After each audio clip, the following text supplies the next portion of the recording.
A paz do nosso Senhor Jesus Cristo e que o consolo do Espírito seja com todos que creem e que esperam no Senhor. Jesus, quando subiu ao monte e começou a ensinar, ele ensinou sobre a oração. E nós temos lições preciosas a respeito da oração. No Evangelho de Mateus, no capítulo 6, dos versículos 5 até o versículo 15. A primeira coisa que nós precisamos de compreender a respeito da oração é que devemos, pela fé, perceber que Deus é uma pessoa. Ele vê o coração, ele sabe todas as coisas, ele pode fazer todas as coisas, mas segundo sua natureza, segundo sua justiça, segundo a sua vontade. Porque Deus é reto, Deus é justo, ele não age de maneira contrária aos seus princípios ou à sua natureza. Portanto, quando nós vamos orar, precisamos de perceber com quem ou para quem nós estamos dirigindo as nossas palavras. É a este que é verdadeiro e que julga segundo a reta justiça. Mas Jesus nos ensinou assim: e quando orardes, não sereis como os hipócritas, porque gostam de orar em pé nas sinagogas e nos cantos das praças, para serem vistos dos homens. Em verdade vos digo que eles já receberam a recompensa. Então a primeira coisa que nós devemos evitar na nossa oração é público. Não devemos buscar público para a nossa oração. Porque em seguida, Jesus diz assim no versículo 6: tu, porém, quando orares, entra no teu quarto e, fechada a porta, orarás a teu Pai, que está em secreto. E teu Pai, que vem em secreto, te recompensará. A segunda coisa que Jesus ensina é nós orarmos em segredo. Ninguém precisa assistir à nossa oração ou saber que nós oramos, longe dos olhos dos homens. E que Deus, o Pai, está em secreto. Isto é algo maravilhoso, pois nós fazemos em oculto a um Deus que está em oculto. Isto revela a pessoa a qual nós estamos nos dirigindo. No versículo 7, e orando, não useis de vãs repetições como os gentios, porque presumem que pelo seu muito falar serão ouvidos. Veja que Jesus coloca a vã repetição e o muito falar na incredulidade. Por quê? Porque é como se Deus fosse nos atender porque nós falamos bem, ou porque falamos muito, ou porque repetimos muito. Não é assim. Jesus diz que nós estamos nos dirigindo a uma pessoa, dizendo no versículo 8 assim: não vos assemelheis, pois, a eles, pois Deus, o vosso Pai, sabe o que tendes necessidade, antes que lhe o peçais. Logo, nós estamos tratando com uma pessoa onisciente. Ele sabe o que nós necessitamos. Então, Jesus diz que nós devemos orar assim no versículo 9: Pai nosso que estás no céu. Portanto, nós estamos indo a um lugar quando nós vamos orar. O Pai está onde? Nos céus. O que significa os céus? A natureza do Espírito. Um lugar fora do mundo. Um lugar fora da carne e sangue. Um lugar fora da maneira humana, do homem natural. Uma esfera espiritual.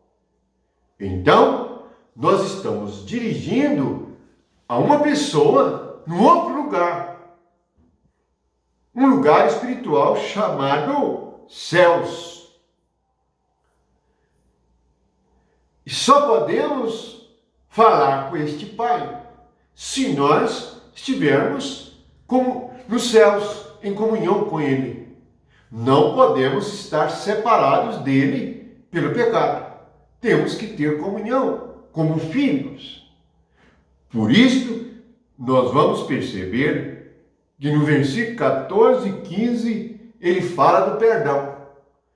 Ele diz assim: se perdoardes aos homens as suas ofensas, também vosso Pai Celeste vos perdoará. Se, porém, não perdoardes aos homens suas ofensas, tampouco o Pai vos perdoará as vossas ofensas. Ele está ensinando que nós devemos preservar a comunhão uns com os outros, perdoar uns aos outros, para mantermos a comunhão e termos acesso ao céu, onde nosso Pai está. Acesso ao céu significa que nós devemos ser espirituais, pois filhos de Deus são espirituais, porque Deus é espírito. A primeira coisa. Depois ele disse: santificado seja o teu nome. Também nós devemos ser santos, porque quando nós somos santos, nós estamos sendo aquilo que o Pai é, santo. Venha o teu reino, faça-se a tua vontade. Estamos buscando primeiro o reino e a vontade de Deus. Portanto, a oração não é para Deus fazer a nossa vontade. É aí que muitos ficam decepcionados, pois tem vontade que alguém seja curado, tem vontade que alguém se converta, tem vontade de que algo aconteça, mas perceba, há muitas coisas espirituais a respeito da oração, dos fatos e dos acontecimentos, pois envolve o acesso à justiça de Deus e à santidade de Deus. Então Jesus diz: ore para que a vontade de Deus seja feita. Ore para que o reino venha. Para que Deus tenha domínio. Porque se Deus tiver domínio, todos os problemas estão resolvidos, porque temos a vida eterna e estamos vivos para sempre. O pão nosso de cada dia dá-nos hoje. Deus nos alimenta todo dia. Alimentamos a nossa alma com o pão vivo que desceu do céu, que é Cristo.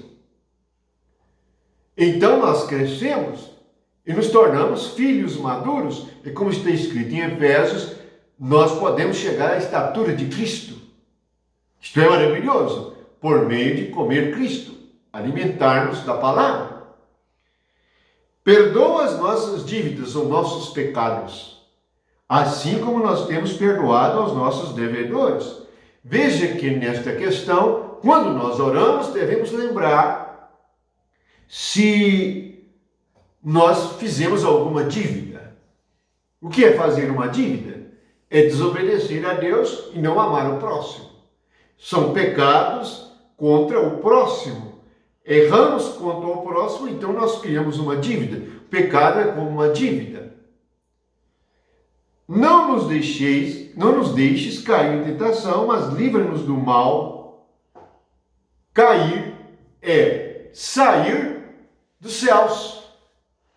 O que é cair em tentação? Cair, os céus são altos. É onde o Pai está. O que é tentação? É desobedecer. É quando nós somos levados a desobedecer. Quando há uma situação em que nós somos tentados a fazer diferente do pensamento de Deus. Então pedimos a Ele para não nos deixar cair. Isto é, não perdemos a comunhão com Ele. Não perdemos o acesso. Não saímos do reino. Não saímos do Espírito. Permanecemos no Espírito de Deus. Pois teu reino, o poder e a glória para sempre. Amém. O reino é de Deus. O poder é de Deus e a glória é de Deus. E quando nós conhecemos isto, a nossa oração muda. Não dependemos da opinião humana. Então oramos em secreto. Não depende da multidão das nossas palavras. Oramos para que a vontade de Deus seja feita. Então, percebemos que a vida de oração é uma vida de comunhão. Deus disse: minha casa é casa de oração. E essa casa somos nós. Cada um de nós é uma casa. E a nossa oração se torna o resultado de uma comunhão constante, como Abraão orou. Eu falo e Deus me responde. Eu falo e Deus me responde. Muitos pensam que a oração é somente nós falarmos com Deus. Não. Oração tem que ter resposta. Por quê? Porque nós estamos conversando com uma pessoa. Orar não é só pedir. Orar é falar com alguém. Portanto, são algumas considerações que nós temos a respeito da oração. Não orar oração repetitiva. Não pensar que precisamos falar muito. Há pessoas que não sabem orar. Elas começam a repetir, repetir e repetir. Não há necessidade. Deus vê todas as coisas.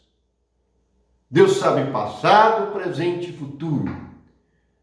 Portanto, precisamos crescer no conhecimento do Deus único e verdadeiro, o Pai de Jesus Cristo e agora o nosso Pai.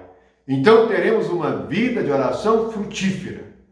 Falaremos com Ele e Ele falará conosco. Perdoaremos uns aos outros. Não cairemos em tentação. Comeremos o pão a cada dia. Viveremos por meio de Cristo. E o reino estará dentro de nós, como Jesus falou. E nós estaremos no reino dos céus, pois o Pai que temos agora é o Pai nosso que está no céu. Que todos os irmãos cresçam na vida de oração. Devemos orar sem cessar e não fazermos nada sem orar. Orei a respeito das reuniões da igreja. E a resposta do Senhor foi: espera o sinal do céu. O que é esperar o sinal do céu? Esperar o Senhor dizer: agora vocês podem reunir-se sem nenhum problema. Nós devemos ser prudentes como a serpente. Jesus ensinou isso. Em sinal de perigo, nós devemos recuar. Nós devemos ficar quietos. Há uma pandemia e nós precisamos de agir de acordo com o Espírito, pois não devemos agir de acordo com a carne e tentar agradar a Deus segundo a carne. Não adianta. Deus só garante aquilo que é de acordo com a vontade dele. Aquilo que a sua palavra viva e verdadeira nos tem dado. Portanto, espera no Senhor, confia nele e ele tudo fará, pois ele nos guarda e nos tem guardado de todo o mal. Fiquem na paz do Senhor. Amém.